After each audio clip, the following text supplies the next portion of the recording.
Hi there. Can everybody hear me? Awesome. Well, thanks for coming to the session. I know it sounds a little daunting or particularly niche, but I guarantee it'll be substantive content that will hopefully change the way you think about your competitive program or going forward creating a competitive program. Real quick, my name is Nikhil Dhingra. I've worked at a couple companies, some startups back in Palo Alto, and I was in the Bay Area for a while. Worked at Salesforce here at HQ for a couple of years, and now I'm in LA at ServiceTitan, which is a home services software for contractors. I call it Salesforce for plumbers. And that's where we are now, and my team's here, so we're all excited to be here. Thanks for having us. Just a disclaimer, everything I talk about today is actually a function of just my personal thoughts and opinions, not reflecting those specifically of ServiceTitan or any other company I've worked for, although historically I have seen a lot of these strategies and concepts work at various companies. So just want to kick it off. How many actually have a formal competitive program or function at their company, whether that's a vendor you use, or someone doing competitive research, or actually a group dedicated to it? Great, okay, maybe about 15% in the room.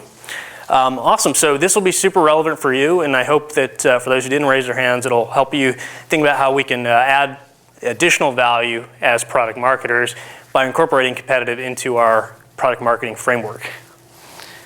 So is it just me, does everybody think this product marketing role is kind of a scam? No?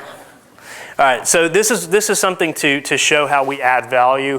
Oftentimes, as you've heard today, it's somewhat of an echo chamber that we have to prove our value. One of the most quantifiable ways to do that, in my opinion, is have a competitive program because it easily maps to quantitative metrics that you can think about. And today we're going to talk about some of those KPIs. But first, let's talk about some of the pitfalls of a competitive program. It can be misconstrued oftentimes as something that is a cost center because it's sort of undirected research. You can't really measure the effectiveness. And some of the characteristics of a competitive program that's a cost center is that there's just unguided research. You're just kind of Googling different competitors, looking at their websites, putting it on a Google Doc, without actually mapping it to actions. There's oftentimes no data inputs, or there's even worse, there's bad data being inputted into your CRM, i.e. Salesforce. There's unclear actions coming out of it. You don't have really buy-in or relationships with the key stakeholders. And there's no real continuous content creation or maintenance, right? Battle cards get stale pretty quickly, so you gotta think about how you're maintaining this. And if you don't, then you lose credibility pretty fast. And there's no defined metrics or KPIs, and that's what we're gonna focus on today for the bulk of the presentation. So how do you turn that cost center mentality into more of a profit center and really make competitive a currency throughout your company? Well, a couple things you can do is think about it in a way that it's sort of the center of the org and that it touches every org in a certain way. And we'll talk about that in a minute. Make sure there's a strong interlock between the business functions and IT. Also, a very, very close interlock with sales, particularly if you're a sales-driven company, which a lot of companies I work for are. That's a good thing. Make sure there's a clear funnel into product as well. And then define those metrics and KPIs, which we'll talk about. So just this first thing, it touches every part of the org. This is a graph that I like, or a chart that I created because it's how I look at the competitive world. It's this multi-dimensional cube comprised of market intelligence, customer intelligence, and product intelligence. And each one of those dimensions touches a certain part of the org in a different way. And these blobs or circles sort of map to the influence you have on that function. So for sales, in my experience, is the number one business function you're aligning to, and you want to increase their win rates at the end of the day. Another second one, which I mentioned, is product management. You want to make sure you're delivering that competitive insight into the product roadmap, into the product org. Marketing's another one of the top ones, right? A lot of this competitive intel can inform your marketing activities, your campaigns that you're running. And then some of the secondary ones, in my experience, are strategy and corp dev, right? You want to look at M&A activity, things that might inform how you're developing as a corporation, and customer success. This might be larger or smaller depending on where you are, but you obviously want to reduce that churn rate by enabling your CSMs just as much as you would your sales reps. Because at the end of the day, customers want to be validated that they're choosing the right product probably on a day-to-day basis. So CSM should be just as enabled as your sales reps. So let's dig into the KPI part of this. How do you craft KPIs for a successful competitive program? We'll talk about 3. First one is, as you might expect, increasing win rates against your top competitors. But the first thing there is defining who your top competitors are and thinking about how you actually look at competitive deals and competitive opportunities. So the first thing is, for those who look at Salesforce, and if you don't, I encourage you to, or your CRM, look at the data, have an influence on how that's instrumented. And the first thing is looking at those opportunities. So there's 2 types of opportunities in my experience. One is those head-to-head opportunities where your company is going up against a competitor directly, and a prospect's choosing between you and competitor X. The other type is where a sales rep is in a deal where they're trying to convince a prospect to leave their incumbent software and come onto your software. So that's what I call a replacement opportunity. They are not mutually exclusive. They can be both, as you can see by this Venn diagram that I drew. And when they're both, that's where you're trying to displace an incumbent software, as well as convince that prospect to choose your software over another one they're considering in that deal, right? They're very different selling motions, different messaging positioning you might use in those 2 situations. For replacement opportunities, oftentimes it's a legacy software that the prospect's been on for a while, right? They could have been on it for years, and the selling motion is to get them out of this entrenched thinking of, I like my legacy software, I don't know what the cloud is, there's an education part of that talk track. Head-to-head situations are sometimes just value-based conversations or feature kind of differentiators you're talking about.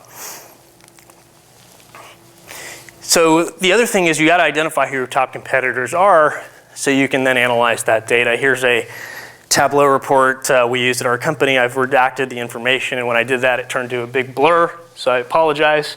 But I hope it gives some insight into how we look at this. We look at the data, right? So who are your top competitors? Look at all the opportunities. We can filter by those head-to-head opportunities, which we call beats, and those replacement opportunities, which we call steals. And then you look at the opportunities that are open, and the top opportunities is how you measure the top competitors. We also look at it from a CRMR perspective, or the dollar value, or the slice of the pie that competitor is making up, right? So you could have 2 very, very large deals from a legacy player and an enterprise deal, and that might be a big slice of the pie, but it's only 2 opportunities out of 10. But that's super important to look at because it's, at the end of the day, about your bottom line.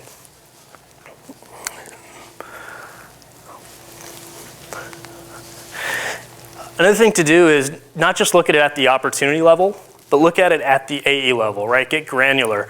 Look at every AE's performance when it comes to those competitive players. You can create a simple scorecard looking at each AE's performance, and that actually is super valuable because then you can identify patterns and who might be weak in a particular area, who might be good in a particular area, and they can train other sales reps, and you can leverage them for information of how they're succeeding in those deals. And then you can partner with your enablement function to create a certification program, particularly for competitive,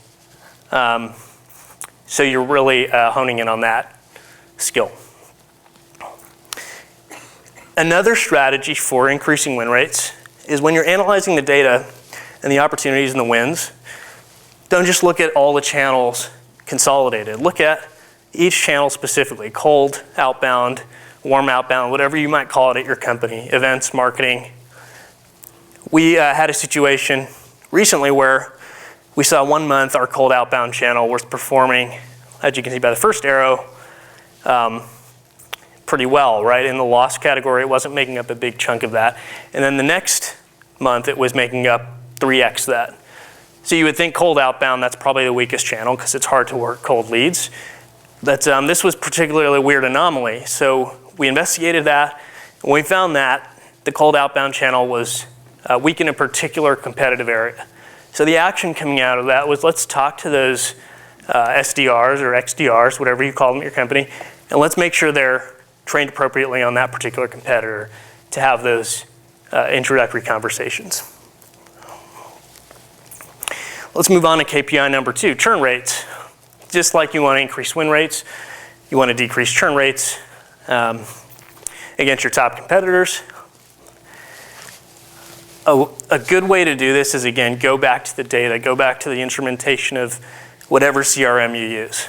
And this all is based on the assumption that you do have that relationship with your IT function, that you do have those inputs, those fields in your CRM. If you don't, it's time to start that relationship and prioritize that.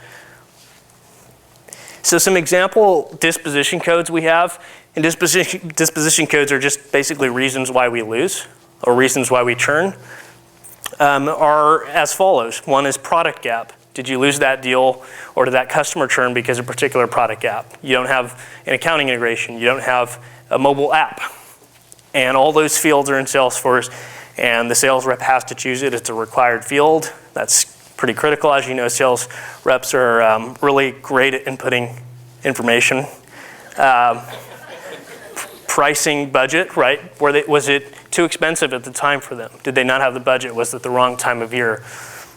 Onboarding issue. Were they a customer that went, they signed up, they went to onboarding and they said your onboarding is not very good. There's a lot of friction. I actually don't even want to go live. And they churn before they even turn it on. Maybe there wasn't a decision maker in the deal. They were talking to the wrong person, the wrong persona. Maybe they didn't see the value. Maybe they said, you're just like this other competitor I'm talking to, and they're half the price. Maybe it was bad timing again, right? Maybe it was busy season. We work in the HVAC industry where it's very cyclical. The busy season is summer months where it's really hard to talk to business owners when they're fixing all of our air conditionings. So when you have those disposition codes, what you can do is analyze that data, work with your sales ops team, and you can hopefully find clusters or patterns in the data where you can actually take action, right? It's not just an insight that you're not going to action or do anything with. You're going to look at it and you can say, there were 30% where it was too expensive. There were 40% where they said we can't move forward because you don't have this particular integration. Well, guess what? There's really clear actions that can come out of that. With a feature gap, you can go talk to product. You can say, hey, we really need to put this on the roadmap. Maybe it's on the roadmap and you're going to launch it in 2 months. Well, guess what? Then when you launch it, you've got a lead list that you can nurture and do a win-back campaign or some such. The final KPI is product intelligence.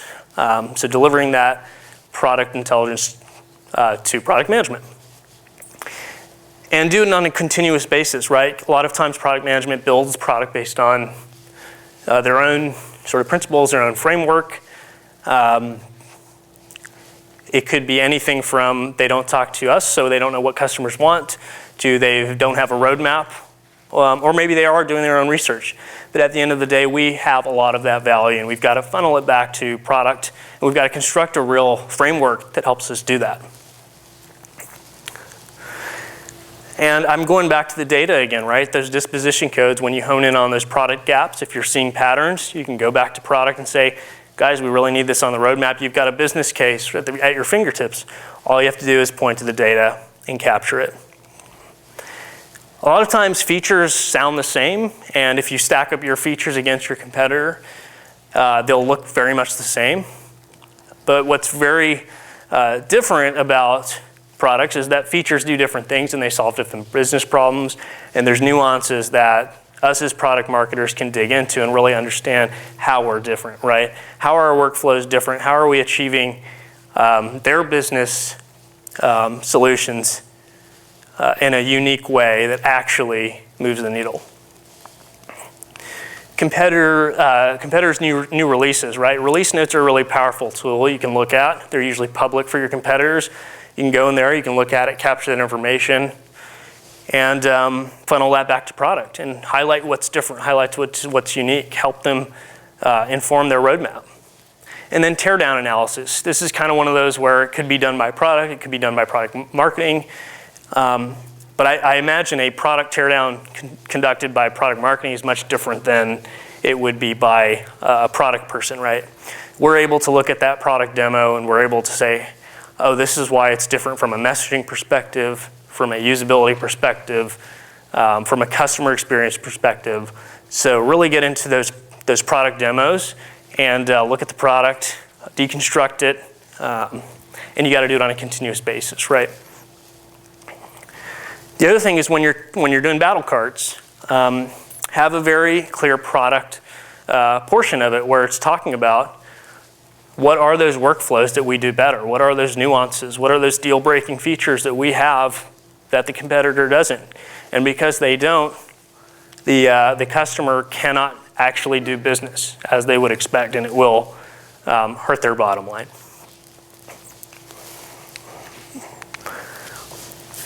So I want to just summarize real quick the top 3 things: increase win rates, right? Decouple those opportunity types, segment those opportunities, identify your top competitors, monitor AE level performance, right? Get granular. Then you want to decrease churn rates, define disposition codes, enable your CS organization as you would your sales organization.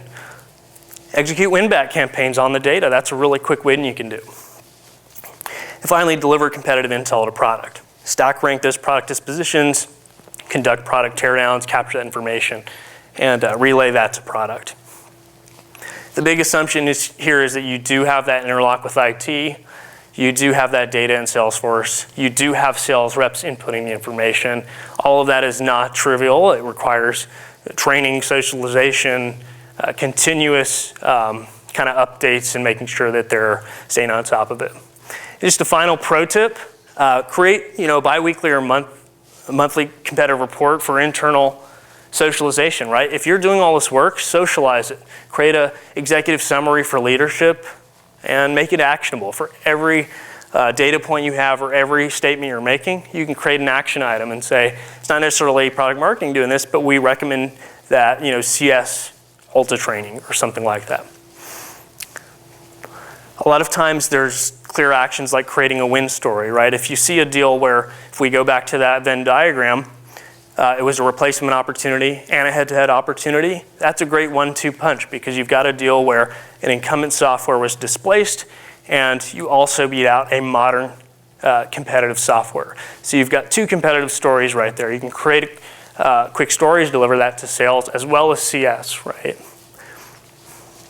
So that's really all I got. Thanks for your time, and I'm going to open it up for questions.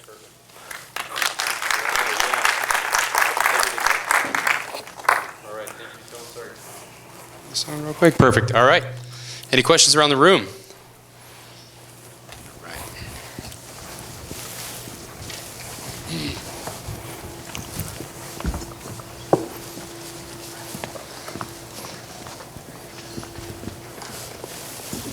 Thanks. How do you overlay the competitive information you're gathering out of Salesforce and ranking with other inputs or looking at ideal customer, other types of persona-based data?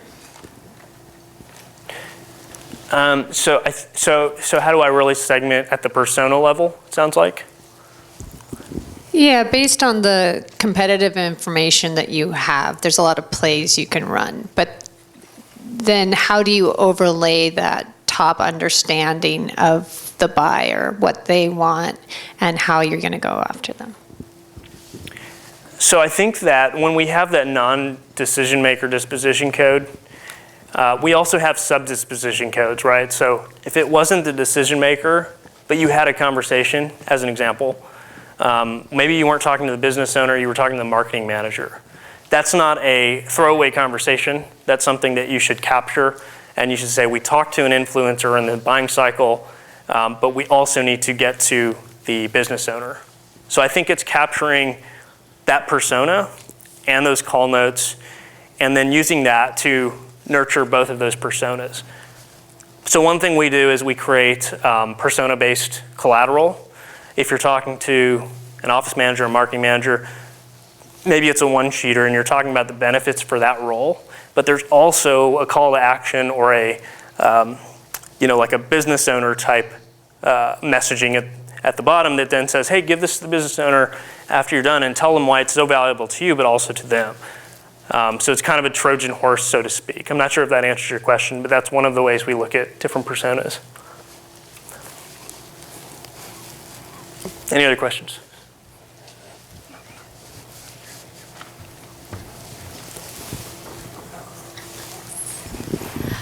Great presentation. That was really, really good and useful. One of the questions that I have is around competitive win-loss analysis, and we just recently updated our loss reasons in Salesforce. But I'm wondering, how do you encourage your sales team to actually go in and fill in the data correctly? Because sometimes we see that the data is either not filled in correctly, or they just put in whatever they can to just quickly close off a deal. Yep. So how do you make sure that the sales team knows how important that information is? Yeah, it's a good question. The easy answer is you make it a required field, but that's not the perfect answer because, thanks for the fist bump, but it's not the perfect answer because if you're Salesforce, and I'm not a Salesforce admin, I work for them as a product marketer, but if you have too many fields that are required, it just slows the entire sales process and it's very, very clunky and it just doesn't work. So I think it's like reimagining the entire sales process and saying, how can we streamline how we're capturing information, right? You want to make it required, but you don't want to bog them down with a bunch of things. So it's important to think thoughtfully about these things. It's not like oftentimes we just want to add a field. What are the really mandatory fields? And that's the other thing. And then the other one is going to their sales meetings, their sales huddles they might have on a weekly basis. Just partner with them and say to the sales leadership, we want 5 minutes, 10 minutes earmarked every meeting, every week, just to give an update. We're going to give an update on Salesforce. We're going to give an update on whatever it might be. And just to have that time carved out is helpful. Question up here. Okay. Hi. So it's a related question. Do you rely solely on sales to give you information about win-loss? Or do you augment that with interviews that you do either through product marketing or through an external vendor? Yeah, so it's up to sales to give us the data because I think they're kind of the last touch on that. But in terms of the reasons behind it, you can interview the sales rep particularly, get more context. That's super critical. A product, and sometimes to your point earlier, they might just, if it's mandatory, fill it out, but it might be wrong. So you have to kind of dig into it and then do kind of an interview of the customers, or at least a swath of customers, to validate it and make sure it's representative. So that's on us as product marketers, and that's, although it's time consuming, it's where we can add a lot of value. Yep. There's at least one vendor I've spoken with in the exhibit area here who is selling competitive analysis of other companies. The question is how do you weave that kind of information into your plan? I knew this question was coming.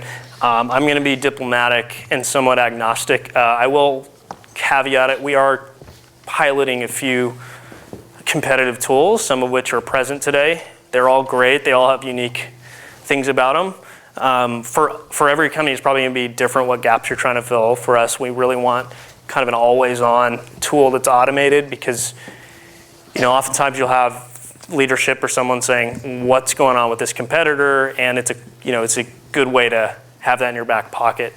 I do encourage having some sort of vendor or tool to supplement, but it's definitely never going to be a panacea to solving your competitive woes. And I think they know that too, right? They're not priced outrageously. But you just have to look at them and see, do you want a sort of a feed-based program? Do you want something that's going to streamline your content creation and battle cards? Do you want a repository? For us, it's a little bit of all the above. So we're actually in the piloting phase of many of these things. If you don't have a team dedicated to competitive research and you're kind of doing it as just part of your regular role, how often do you kind of go back and update things like battle cards and just competitor plays so it doesn't you don't want to be doing it constantly. So, but you have to have some, go back and refresh. So what kind of do you recommend there? Yeah, and that's somewhat related to the previous question. I think having a vendor, sorry to them in the room, is a way to cover your behind a little bit by saying, like, look, we've got this always on tool. It's validating information. It didn't come up on there. There's only so much you can do. I also think opening it up to sales and customer-facing reps to crowdsource that information. If it's a Google Doc, make it commentable at the very least, so they can comment, hey, I talked to this prospect, it doesn't sound like they have that product gap anymore, and that's one way to keep things up to date. But always caveat it with, guys, this is not a perfect art, and things can be wrong, right? We just look at what's out there.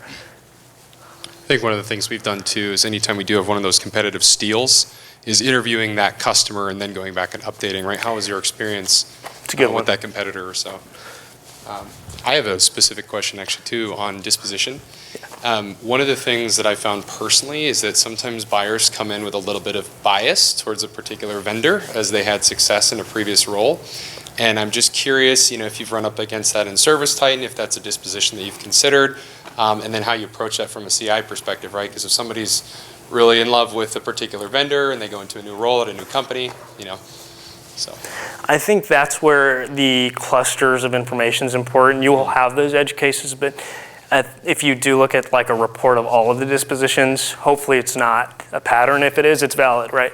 But that does happen a lot, and especially in an industry like the home services software, because it's very word of mouth driven. There's a lot of loyalty. There's a lot of salt of the earth type people. So if you're in an industry like that, it's harder to capture that information, but that's definitely valid.